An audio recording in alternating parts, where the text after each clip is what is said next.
మాట్లాడుతున్నా అధ్యక్ష. Share పటాకనా, paper spread డూప్లికేటా, దొంగటి పని అనలే. నేనేనా? నేను ఏమనలే. నేను మీరు ఏం మాట్లాడినో గదే మాట్లాడుతున్నా. దొంగడు బెడపలే, నేను కళ్ళు వేనే ఎడవలేను, నేను కళ్ళు వేనే, నన్ను చంపురు, నేను ఏమనలే. అధ్యక్ష, మీరు నాకు అవకాశం ఇచ్చారు. గౌరవ మంత్రి సీతక్క గారు మాట్లాడినరు కాబట్టి మరి అది వెల్ఫేర్ ఏదో వారితో మాట్లాడితే అయిపోవా? వెల్ఫేరు ఆ దొంగ ఏడుపులు, దొంగ కాళ్ళు వేరే నేను అనలే కదా. అని మీరు చెప్పాలి కదా మంత్రులకు. నాకు సంబంధించిన పార్లమెంటరీ ప్రొసీడింగ్ లా పెప్పర్ స్ప్రే ఒరిజినల్ డూప్లికేటా చర్చ చేద్దాం. ఈ నేను మాట్లాడలే. కుక్క చేరు పటాకా అని వాళ్ళ నాయకుడు వీడియో చూపెడతా మీకు. వాళ్ళ నాయకుడు ఇక్కడ ఒక శాసనసభ్యుడు ఉన్నాడు, రోజు తెలంగాణ ఉద్యమంలో కుక్క చేరు పటాక ఎవరు శవం గారు దానికి ఏడుస్తారని వాళ్ళ నాయకుడు అన్నాడు అధ్యక్ష. అది నేను అన్నది కాదు మాట, నేను అన్నది కాదు అధ్యక్ష, వాళ్ళ నాయకుడు అన్న మాట చెప్తాను. నా ఉద్యమానికి సంబంధించిన నా స్పీకర్ గారు కానీ ఆనాడు ఉన్నటువంటి కాళ్ళు కూడా ముఖ్యం అధ్యక్ష, అది కూడా చెప్పాలి. తెలంగాణ సాధనకు నేను పార్టీ మారి నేను నిన్న మా నాయకురాలు ప్రియాంక చెప్పినట్టుగా ఇళ్ళకాయలు అవగానే పురితులై వాషింగ్ మిషన్ పెట్టుకోవాలి. మేము కాంగ్రెస్ పార్టీకి సంబంధించి బరాబర్గా కమిటెడ్గా ఉన్నాం. కష్టపడిన మీరు మాట్లాడితే ఎట్లా అధ్యక్ష? ఇంకా చాలా చేయాలంటే అటు వ్యక్తిగతంగా పోతే నేను చాలా అంశాలు ఉన్నాయి. ఏ ఉత్సవాల పేరు మీద ఏమేమి మాట్లాడినా ఏమేమి జరిగిందో చెప్తాం. స్పీకర్ సార్, ఇది మేము కరీంనగర్ తెలంగాణ చౌకలో కొట్లాడ నువ్వు అసెంబ్లీ తీసుకొస్తే ఎట్లా అధ్యక్ష?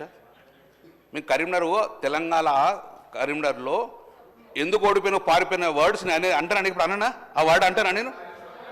నేను ఎందుకు మాట్లాడాలి? కరీంనగర్లోంచి ఎందుకు పారిపోయినా అన్నానా? నేను అన్నానా? ఆ వర్డ్ ఎందుకు అన్నారు? జిల్లా వేసి పెట్టిపోతారు ఎవడన్నా? అది పద్ధతి కాదు. మీరు మంత్రిగా చేసిర్రు, మరి మీ అనుభవాన్ని ఎక్కడ చూపెడుతున్నారు అధ్యక్ష? వారి అనుభవాన్ని చూపెడతలేరు. ఇంత మాట్లాడుతున్నారు కదా. నేను ఒకటే గుర్తు చేస్తా, వీళ్ళ ప్రభుత్వ హయాంలోనే సాక్షాత్తు ఆనాటి విద్యాశాఖ మంత్రిగా ఉన్నటువంటి సబితమ్మ ఆధ్వర్యంలో ఒక స్కూల్ విజిట్ చేస్తే మా కేటీఆర్ గారి తనయుడు ఏంటి ఇది స్కూల్లేనా ఇట్లుంటాయా అని ముక్కు మూసుకున్నది మీ ప్రభుత్వ హయాంలో, మా ప్రభుత్వంలో కాదు. సాక్షాత్ ఆనాటి ఐటీ మినిస్టర్ కేసీఆర్ గారి ముఖ్యమంత్రి గారి యొక్క మనుమడు, మరి సాక్షాత్ అక్కడ మంత్రి గారే ఉన్నారు, విద్యాశాఖ మంత్రి గారు. ఇట్లాంటివి ఉన్నాయి. నేను ఒకటే అన్న నా స్పీచ్లో, చాలా జరుగుతున్నాయి, ఆరంభం కాదు ఈ పాయిజనింగ్స్, కానీ అంతం మాత్రం చేయాలి. దానికోసమనే మనం ఇట్లాంటివన్నీ చేస్తున్నాం, మీరు సహకరించండి అని కూడా నేను అప్పీల్ చేసిన. అయినా కూడా మీరు దాన్ని కాంట్రవర్ట్ చేయడం ఎంతవరకు కరెక్ట్? మళ్ళీ ఆయనను పారిపోయిండు, ఇది కరెక్ట్ కాదు కదా. పొన్నం గారిని కూడా అట్లా అనడం కరెక్ట్ కాదు కదా. ఎక్కడైనా చేయొచ్చు.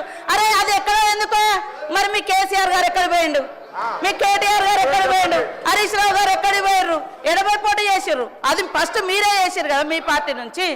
సార్, హైదరాబాద్ ఉన్న కేటీఆర్ వచ్చి సిరిసిల్లలో పోటీ చేస్తే తప్పలేదు. కేసీఆర్ గారు ఇక్కడ పోయి ఎక్కడ పోటీ చేస్తే తప్పలేదు. వాళ్ళు పారిపోయిందా, పిరికి పందలా చెప్పు. వాళ్ళని అంటున్నావు, వాళ్ళని అనలేక నన్ను అంటున్నావా చెప్పు. వాళ్ళంతా పిరికి పందలా, పారిపోయిండ్రా? నియోజకవర్గం హరీష్ రావు గారి నా దగ్గర తోటపల్లి సిద్దిపేట పోటీ చేసిండు, పారిపోయిందా? హరీష్ రావు కేసీఆర్ గారు సిద్దిపేట గజ్వేలు పారిపోయిందా? నీకు దమ్ముంటారా పోటీ చేయి నెక్స్ట్ టైం అక్కడికి వచ్చి. రాజకీయంగా పారిపోయింది అనే మాట దయచేసి, నేను ఇంతకుముందు చెప్పిన మొదటిసారి ఎమ్మెల్యే అనే పదం, పారిపోయింది అనే పదం మీరు తొలగించాల్సిన అవసరం, లేకపోతే విడ్రా చేసుకోవాలి. దయచేసి నాకు సభ్యునికి సంబంధించినటువంటి గౌరవం. ఈ సభలో 2 అంశాలకు సంబంధించిన విషయం చాలా దయచేసి నేను మిగతా రాజకీయ పార్టీల వాళ్ళను కోరుతా ఉన్నా. నేను మొదటిసారి ఎమ్మెల్యే అనేటువంటి మాట, దాని తర్వాత నేను వేరే నియోజకవర్గం పోవడం, చాలా మంది పుట్టిన జాగాల నుంచి రిజర్వేషన్ కలవకుండా ఇంకో కారణంతో పోతారు. నీలాగా పెద్ద పెద్ద కోట్ల రూపాయలు లేవు నా దగ్గర, ప్రేమ ఉన్నది, డబ్బు సంచుడం. నేను అవన్నీ రాజకీయం చేయదలుచుకొని మరి చెప్తాను. వ్యక్తిగతంగా మాట్లాడడానికి వస్తే పారిపోయినటువంటి మాట అనేటువంటిది ప్రజాస్వామ్యంలో ఏ నియోజకవర్గంలో పోటీ చేయొచ్చు. పివి నరసింహారావు గారు మంత్రికే పోటీ చేశారు, ఆయన సంబంధం లేదు వంగర. ఇలా కొత్త విషయం చెప్పాల్సిన అవసరం లే. అదంతా కూడా రాజకీయంగా నాకు దమ్ముంది, చైతన్యం ఉంది.